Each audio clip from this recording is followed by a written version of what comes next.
दोस्तों आज से मैं टेंस की स्टार्टिंग करने वाला हूँ। और टेंस एक ऐसा चैप्टर है जो इंग्लिश का बेसिक चैप्टर कहा जाता है। और अगर आपको टेंस पर पकड़ नहीं है तो आई थिंक आप दूसरे चैप्टर्स को भी ढंग से नहीं समझ पाओगे। तो आज से मैं टेंस की स्टार्टिंग करूँगा और मैं आपको बताना चाहूँगा कि मैं हर टेंस को 12 के 12 जितने टेंस होते हैं उनको डीप में आपको बताऊँगा। तो आप वीडियो को देखते रहें क्योंकि आज मैं सिर्फ प्रेजेंट इंडेफिनिट लेने वाला हूँ। और पहले मैं ये भी बताऊँगा कि कैसे हम लोग उसको यूज करते हैं। और एंड में कुछ नोट्स मैं ज़रूर बताऊँगा जिन नोट्स के ज़रिए हम कॉम्पिटिटिव एग्ज़ाम में भी उसकी फ़ायदा ले सकते हैं। तो स्टार्टिंग करते हैं। सबसे पहले ये जानना ज़रूरी है कि चैप्टर का नेम क्या है। तो चैप्टर का नेम है टाइम एंड टेंस। इसको हिंदी में बोलेंगे समय एवं काल। टेंस 3 प्रकार के होते हैं, present tense, past tense, future tense. अगर हम इनके अंदर की बात करें तो प्रेजेंट टेंस के अंदर भी 4 होते हैं, present indefinite, present continuous, present perfect और प्रेजेंट परफेक्ट कंटिन्यूअस। यहीं पे अगर हम पास्ट टेंस की बात करें तो इसमें भी चारों होते हैं, past indefinite, past continuous, past perfect और पास्ट परफेक्ट कंटिन्यूअस। और अगर हम फ्यूचर की बात करें तो फ्यूचर में भी चारों होते हैं, future indefinite, future continuous, future perfect और फ्यूचर परफेक्ट कंटिन्यूअस। तो इस तरह से इन सब के अंदर, इन तीनों के अंदर 4-4 होते हैं तो टोटल 12 हो गए हैं। मैं हर एक वीडियो में सिर्फ एक टेंस को पकड़ूंगा लेकिन उसको इतना अच्छे और डीप में बताऊंगा जिससे कि आपको समझ में आ जाए। तो आज मैं सिर्फ प्रेजेंट इंडेफिनिट के बारे में आपको बताऊंगा। दोस्तों प्रेजेंट इंडेफिनिट की डेफिनेशन क्या होती है? हम कई बार हिंदी में इसकी आइडेंटिटी ले लेते हैं और नहीं समझ पाते हैं। मैं आपको बताता हूँ कि एक्चुअल प्रेजेंट इंडेफिनिट है क्या। तो अगर हम प्रेजेंट इंडेफिनिट की बात करें तो इसकी एक डेफिनेशन होती है।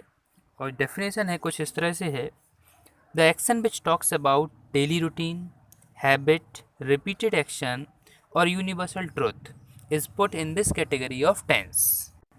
यानी कि आपको समझना होगा कि वो टेंस जो डेली रूटीन के बारे में बात करे, जब भी हम कोई डेली रूटीन का काम करते हैं उसकी बात बताए, या हैबिट बताए, या फिर कोई रिपीटेड एक्शन बताए, या फिर यूनिवर्सल ट्रुथ यानी सार्वभौमिक सत्य की बात करें, उस टेंस को हम लोग प्रेजेंट इंडेफिनिट टेंस के अंतर्गत रखते हैं। अगर हम हिंदी की बात करें तो हिंदी में आइडेंटिटी होती है ता है, ती है, ते हैं। जब कभी भी ता है, ती है, ते है दिखाई देगा तो हम समझ जाएंगे कि ये प्रेजेंट इंडेफिनिट टेंस है। इसमें सबसे पहले हम लोग अफर्मेटिव के बारे में डिस्कशन करेंगे। अफर्मेटिव का मतलब होता है सिंपल सेंटेंस। तो इसका स्ट्रक्चर होता है सब्जेक्ट प्लस वर्ब की फर्स्ट फॉर्म प्लस एस या ई एस, लेकिन ये एस या ई एस सिर्फ और सिर्फ सिंगुलर के साथ रहते हैं, और प्लस ऑब्जेक्ट। अगर आपको सिंगुलर और प्लूरल नहीं पता है तो मैंने एक वीडियो डाला था डे फर्स्ट का। आप इंग्लिश स्पोकन सीरीज में मेरी जाइए और उसमें डे फर्स्ट का जो वीडियो है उसको देखिए। मैंने डीप में सिंगुलर और प्लूरल को बताया है उसमें। आगे चलते हैं और देखते हैं कुछ सेंटेंस। दोस्तों इस एक बात हमारी क्लियर हो चुकी है कि सिंगुलर के साथ एस या एस आएगा और प्लूरल के साथ वर्ब की फर्स्ट फॉर्म आएगी। जैसे एक एग्जांपल ले लेते हैं, वह भोजन पकाती है। वह को इंग्लिश में सी बोलते हैं और सी एक सिंगुलर है, इसलिए इसमें एस या ई एस लगाएंगे। मैं अभी आपको बताऊंगा कि कब ई एस लगाते हैं और कब एस लगाते हैं। इसको पहले बना देते हैं। वह को सी बोलते हैं और पकाने को कुक बोलते हैं। तो आंसर हो जाएगा सी कुक्स फूड। इसमें एस इसीलिए लगाया गया क्योंकि सी है और सी एक सिंगुलर है। अगर मैं बोलूँ वह स्कूल जाता है, इसमें एक लड़के की बात की गई है, तो मैं इसको बनाऊंगा ही गोज़ टू स्कूल। इसमें ई एस लगाया गया है और हमें पता है कि एस या ई एस दोनों में से कोई एक चीज़ लगती है। अब हम क्लियर कर लेते हैं कि कब एस लगता है और कब ई एस लगता है। तो दोस्तों ध्यान रखना, जब कभी किसी शब्द के एंड में O, X, S H, C H या डबल एस आए तो उसमें ई एस लगाते हैं, बाकी सब में एस लगाते हैं। जैसे अगर हम गो को ही देख लें तो गो में एंड में ओ आ रहा है और ओ इन पांचों में शामिल है, इसलिए इसमें ई एस लगाएंगे तो गोज करेंगे। वहीं पर अगर मैं बोलूँ प्ले, प्ले में एंड में बाई आ रहा है, ये बाय जो है वो इन पांचों में शामिल नहीं है, इसलिए इसमें सिर्फ एस लगाएंगे तो प्ले हो जाएगा। अगर मैं डू बोलूँ तो डू में भी एंड में ओ आ रहा है, तो इसमें ई एस हो जाएगा यानी कि डच हो जाएगा। अगर मैं बात करूँ बे क्रिकेट खेलते हैं, इसमें जो बे है वो एक प्लूरल है और प्लूरल के साथ एस या एस नहीं लगता है, इसलिए इसमें आंसर हो जाएगा दे प्ले क्रिकेट, यानी कि इसमें एस या एस नहीं लगाएंगे। दोस्तों नेगेटिव की बात करें, नेगेटिव का मतलब होता है जिसमें नहीं आ जाए, वह सेंटेंस जिसमें नहीं आ जाए उसको नेगेटिव बोलते हैं। इसका स्ट्रक्चर कुछ इस प्रकार होता है, सब्जेक्ट प्लस डज नॉट या डू नॉट प्लस वर्ब की फर्स्ट फॉर्म और प्लस ऑब्जेक्ट। ध्यान रखें डज नॉट सिंगुलर के साथ लगता है और डू नॉट प्लूरल के साथ लगता है। जैसे मैंने एग्जाम्पल बोला, वह पुस्तक नहीं पढ़ता है, इसमें अगर हम देखें तो he does not read a book, does not इसलिए लगाया क्योंकि ही एक सिंगुलर है। यहीं पे अगर मैं बोल दूं कि हम गाना नहीं गाते हैं, तो इसमें मैं आंसर बनाऊंगा we do not sing a song. हम का मतलब होता है वी, और वी एक प्लूरल है, इसलिए हम इसमें डू नॉट लगाएंगे। नेक्स्ट अगर हम इंटरोगेटिव की बात करें, तो इंटरोगेटिव का मतलब होता है वो सेंटेंस जिसमें क्या सबसे पहले आ जाए। इसमें स्ट्रक्चर कुछ इस प्रकार हो जाता है, डू या फिर does plus subject plus verb की फर्स्ट फॉर्म प्लस ऑब्जेक्ट और प्लस क्वेश्चन मार्क। ध्यान रखना डज सिंगुलर के साथ आता है और डू प्लूरल के साथ आता है। जैसे एक एग्जांपल ले लेते हैं, क्या वह तुमसे बात करता है। इसमें क्या सबसे आगे आया है, इसीलिए डू या डज आगे लगाना पड़ेगा। हमने सब्जेक्ट देखा वह आया है, इसके हिसाब से डज आना चाहिए। तो आंसर हो जाएगा does he talk to you. अगर मैं यहीं पर बोलूँ क्या वे उधर नहीं जाते हैं, इसमें नहीं भी आ गया, क्या भी आ गया, तो इसको बोलते हैं इंटरोगेटिव नेगेटिव, यानी कि इंटरोगेटिव तो है ही लेकिन उसमें नहीं भी आ गया है। तो इसमें कुछ नहीं करते हैं, सब्जेक्ट के बाद नॉट लगा देते हैं। जैसे इसका आंसर हो जाएगा do they not go there, क्या वे वहाँ नहीं जाते हैं। आगे बढ़ते हैं, नेक्स्ट है डबल इंटरोगेटिव। दोस्तों डबल इंटरोगेटिव का मतलब होता है वह सेंटेंस जिसमें क्वेश्चन वर्ड आ जाए। क्वेश्चन वर्ड मतलब जैसे क्या, क्यों, कहाँ, कैसे, ये सब क्वेश्चन वर्ड होते हैं।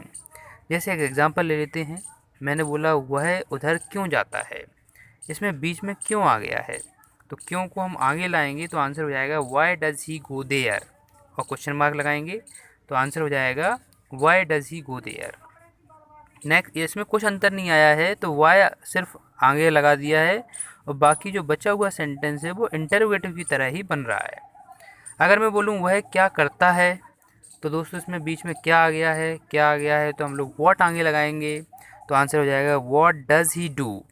डज इसलिए लगाया क्योंकि यहाँ पर वह था, अगर यहाँ पर वे होता तो डू लगाते, यानी कि सब्जेक्ट के हिसाब से हम डू या डज का प्रयोग करते हैं।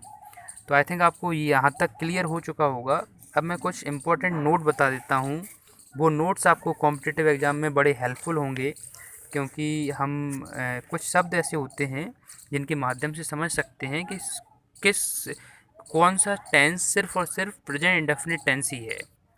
जैसे नोट नंबर फर्स्ट अगर हम देखें, तो दोस्तों ध्यान रखना जब कभी भी किसी सेंटेंस में always, often, sometimes, generally, usually, occasionally, rarely, seldom, daily, every day, every night, every morning, every evening, every week, twice a day, once a month, twice a week, इस तरह से बात करते हैं। ये जो शब्द हैं, इन शब्दों की अगर हम बात करते हैं तो वो प्रेजेंट इंडेफिनिट ही होता है। जैसे कोई एग्जाम में क्वेश्चन आ गया, मान लीजिए जैसे आ गया ही always dash here at night, इसमें कम आएगा कि कम्स आएगा कि या फिर इज़ कमिंग आएगा। तो हमने देखा इसमें ऑलवेज आ गया है, इसलिए प्रेजेंट इंडेफिनिट होना चाहिए, तो इसका आंसर हो जाएगा कम्स।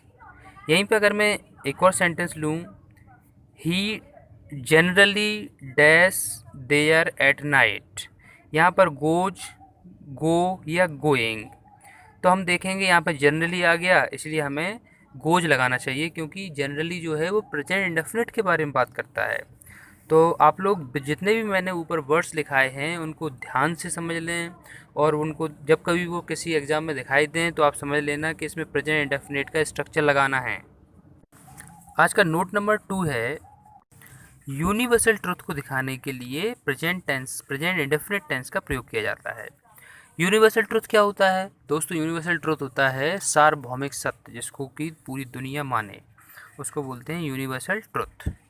जैसे एग्जांपल ले लेते हैं, the sun rises in the east. अगर हम इसकी बात करें तो इसमें इसका हिंदी मतलब निकलता है कि सूर्य पूर्व में उगता है, पूरी दुनिया इसको मानती है, इसीलिए इसमें राइजेज ही लगाएंगे, इज़ राइजिंग कभी नहीं लगाएंगे, या फिर दूसरा वर्ब की सेकंड फॉर्म या थर्ड फॉर्म बिल्कुल नहीं लगाएंगे, क्योंकि ये सिर्फ और सिर्फ प्रेजेंट इंडेफिनिट की बात करता है। या फिर मैं बोलूँ 2 and 2 मेक्स 4, 2 और 2 4 होते हैं, ये भी एक यूनिवर्सल ट्रुथ है, इसलिए इसमें भी हम लोग प्रेजेंट इंडेफिनिट का यूज करेंगे।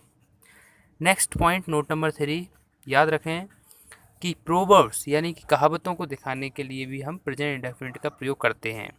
जैसे मैंने बोला कि जो गरजते हैं वो बरसते नहीं, जो गरजते हैं वो बरसते नहीं, एक कहावत है, इसको हम लोग बोलेंगे बार्किंग डॉग्स सेल्डम बाइट।